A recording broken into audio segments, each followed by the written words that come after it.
अस्सलामुअलैकुम वरहमतुल्लाहि वबरकातुहू। हिंदी की कक्षा में आप सभी का स्वागत है। तो बच्चों, आज की हमारी सरल व्याकरण बोध कक्षा में हम आपकी किताब में दिए गए एक और व्याकरण प्रकार को आपको सिखाने वाले हैं। तो हमारा ये व्याकरण प्रकार आपकी किताब के पेज नंबर 18 यानी कि पृष्ठ क्रमांक 18 पर है और आपको ये भाषा ज्ञान में यहाँ पर मिलेगा। तो बच्चों, हम बात कर रहे हैं उपसर्ग की। तो हमारा विषय है उपसर्ग। आइए देखते हैं कि उपसर्ग किसे कहते हैं और उसकी परिभाषा क्या है। जो शब्दांश शब्द के पहले जुड़कर शब्द में अर्थ या विशेषता लाते हैं वह उपसर्ग कहलाते हैं। ऐसे शब्द जो शब्द के पहले जुड़कर उसके अर्थ में बदलाव लाते हैं या फिर उसको एक अर्थ दे देते हैं या फिर उसमें विशेषताएं लाते हैं, ऐसे शब्द उपसर्ग कहलाते हैं। बच्चों, उपसर्ग को हम अंग्रेजी में प्रीफिक्स भी कहते हैं। तो आपको पता है प्रीफिक्सेस क्या होते हैं? बिल्कुल, जो शब्द के पहले जुड़कर उसके अर्थ को बदलते हैं या फिर उसमें विशेषताएं लाते हैं या फिर उसमें अर्थ जोड़ देते हैं।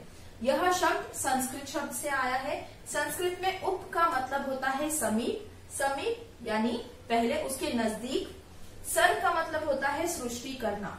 उस शब्द के साथ जुड़कर उसके पहले जुड़कर आदि में जुड़कर उसकी सृष्टि करना यानी कि उसमें विशेषताएं लाना यानी कि उसमें अर्थ का लाना या अर्थ के बदलना, इसको सृष्टि करना कहते हैं। तो उपसर्ग यह शब्द समीप और सृष्टि करना इन शब्दों से बना है यानी कि उसके आदि में लगकर, आदि में मतलब उसके पहले लगकर उसके साथ जुड़कर सृष्टि करना यानी कि उस शब्द में बदल लाना, उस अर्थ में बदल लाना या फिर उसको अर्थ देना। इस शब्द को उपसर्ग कहते हैं। इंग्लिश में हम इसे प्रीफिक्स कहेंगे।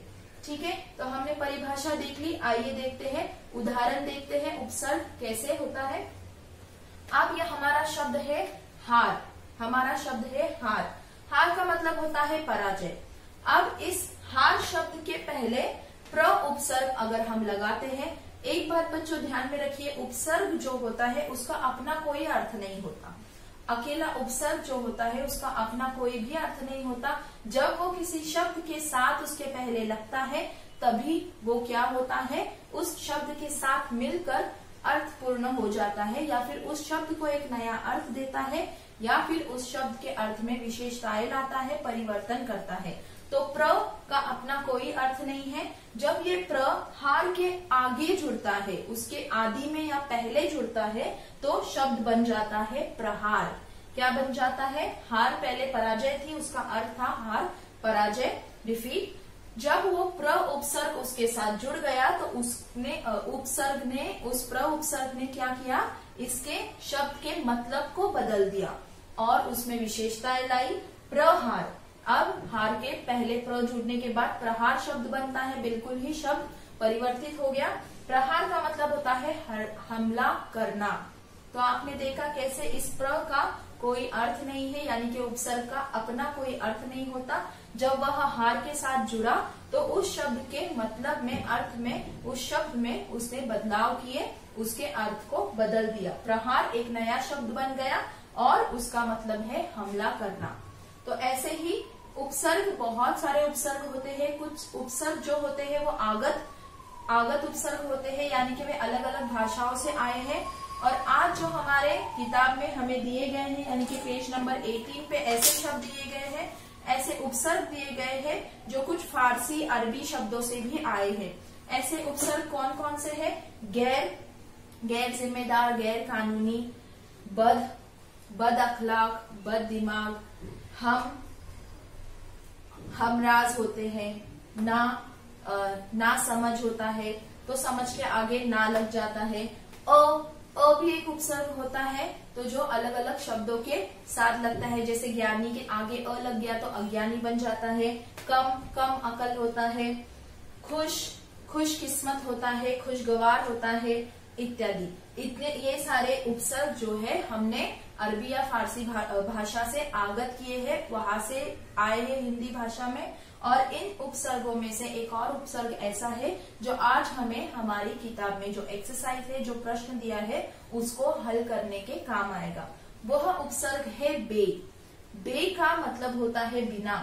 तो अब यहाँ पे वाक्यांश दिए गए हैं, उन सब के वाक्यांशों का जो जवाब है उस जवाब में बे उपसर्ग लगेगा। तो आइए देखते हैं कौन से उपसर्ग है और इन वाक्यांशों का जवाब क्या है। सबसे पहला है जिसे कोई फिक्र न हो। बे का मतलब होता है न होना, किसी भी चीज के न होने की अगर हम बात कर रहे हैं उसके आगे हम बे उपसर्ग लगा सकते हैं, तो वह शब्द का अर्थ उस न होने में परिवर्तित कर देगा। जिसे कोई भी फिक्र न हो, फिक्र न होना, तो न होने को हम बे उपसर्ग में परिवर्तित करेंगे बेफिक्र। क्या उपसर्ग लग गया न होने के मतलब में? बे, बेफिक्र। जिसे कोई फिक्र न हो, बेफिक्र। जिसकी कोई हद न हो, बेहद। जिसका कोई हिसाब न हो, बेहिसाब। जो काबू में न हो, बेकाबू। जिसे किसी बात की शर्म न हो, बे उपसर्ग न हो का मतलब पाता है तो बेशर्म। उसी शब्द को, शर्म शब्द को बे उपसर्ग से जोड़ेंगे तो वो बेशर्म हो जाएगा। शर्म का मतलब शर्म करना, और अगर हम बे लगाएंगे तो उसका मतलब होता है न होना, शर्म न होना। तो बे लगाने के बाद शब्द का अर्थ बिल्कुल बदल जाता है, बिल्कुल उसके विपरीत हो जाता है, तो बेशर्म। जिसके बारे में शक न हो, बेशक। तो बे लगाने के बाद हमने शब्दों के अर्थ में बिल्कुल बदलाव देखा और एक नया शब्द यहाँ पे हमने देखा। तो यह एक्सरसाइज, यह प्रश्न आपके पेज नंबर 18 पे यहाँ पर था, जो हमने अभी यहाँ पे सॉल्व किया है। तो बच्चों, आपको इस कक्षा से क्या पता चला कि उपसर्ग किसे कहते हैं? उपसर्ग उन शब्दों को कहते हैं, उन अवयवों को कहते हैं जो शब्द से पहले लगकर उस शब्द के अर्थ को परिवर्तित करता है, उस शब्द में नई विशेषताएं लाता है या फिर उसको अर्थ देता है। उपसर्ग का अपना कोई भी अर्थ नहीं होता, वह शब्दों के पहले लगकर उन शब्दों के अर्थ को परिवर्तित करता है, और उपसर्ग को हम अंग्रेजी में प्रीफिक्स भी कहते हैं। और हमने देखा कि कैसे हार प्रहार बन गया प्र उपसर्ग लगने के बाद, और उसके मतलब में या फिर उसके अर्थ में परिवर्तन आ गया। और उसी तरीके से हमने देखा कि अरबी और फारसी भाषाओं में से भी हमने आगत उपसर्ग कौन कौन से है वो देखे, और उन उपसर्गों में से एक उपसर्ग ऐसा भी था जो हमें अपने प्रश्नों में जवाब के तौर पर लिखना था, जो कि बे था। और बे का अर्थ क्या था? न होना। और जब भी इन शब्दों के आगे बे लग जाता है तो उसका अर्थ बिल्कुल परिवर्तित, बिल्कुल विपरीत होता हमने देखा। जैसे कि हमने बेफिक्र, बेहद, बेहिसाब, बेकाबू, बेशर्म और बेशक को देखा। तो उम्मीद है कि आपको इन प्रश्नों के उत्तर समझ आए होंगे। इन प्रश्नों के उत्तरों को आपको फिर एक बार समझ के पेज नंबर 18 पर सॉल्व करना है, और उपसर्गों को आप ध्यान में रखेंगे आप, और आपको पता होना चाहिए अब उपसर्ग की परिभाषा क्या है। बच्चों, जैसे हमने आज बे उपसर्ग देखा, बे का मतलब है न होना, वैसे ही एक और उपसर्ग हमें यहाँ पे किताब में दिया गया है अ उपसर्ग। किसी भी शब्द के आगे अ लग जाने से उस शब्द का अर्थ बिल्कुल विपरीत हो जाता है, न होना होता है। जैसे अभिन्न, भिन्न न होना। वैसे ही आपकी किताब में यहाँ पर एक सवाल दिया गया है कि आपको 4 और अ के उपसर्ग वाले शब्द ढूंढने हैं और आपको लिखने हैं। तो ये आपका गृहपाठ है कि आपको 4 और अ उपसर्ग वाले शब्दों को ढूंढना है और आपको अपनी किताब में लिखना है। आप वह लिखेंगे, यह एक्सरसाइज को, इस प्रश्नों को आप हल करेंगे और हमें उसकी तस्वीर भेजेंगे। बच्चों, यहाँ पे पेज नंबर 19 पे एक और वहाँ पे एक्सरसाइज आपको दी गई है, जिसको लिखा गया है वाक्यांश को उसके लिए दिए गए शब्द से जोड़े। आपको पता है वाक्यांश क्या होते हैं? गिवन वर्ड होता है, आपको उस वाक्य के लिए एक शब्द बताना होता है जिसका वो अर्थ होता है।